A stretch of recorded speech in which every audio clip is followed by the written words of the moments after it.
क्रेस्टवुड कस्बे में एक ही नियम था, कभी भी छाया में लड़की से गेंद मत लो।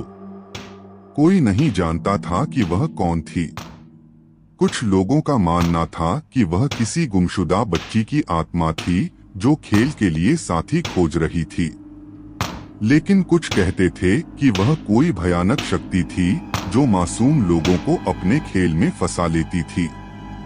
उस शाम मार्क और उसका छोटा भाई टिम स्कूल से लौट रहे थे। रास्ता सुनसान था, ठंडी हवा में सरसराहट थी। अचानक सड़क के किनारे वे उसे देखकर रुक गए। एक लड़की खड़ी थी, एकदम स्थिर। उसकी त्वचा काली नहीं बल्कि पूरी तरह काली छाया जैसी थी, जैसे वह इस दुनिया की नहीं थी। उसके हाथ में एक बास्केटबॉल थी जिसे वह उनकी तरफ बढ़ा रही थी। खेलोगे? उसकी आवाज शून्य जैसी गूंजी। टिम मासूम और जिज्ञासु गेंद लेने के लिए आगे बढ़ा। मार्क का दिल तेजी से धड़कने लगा। उसने झट से टिम का हाथ पकड़ लिया। नहीं टिम, हमें यहाँ से जाना होगा।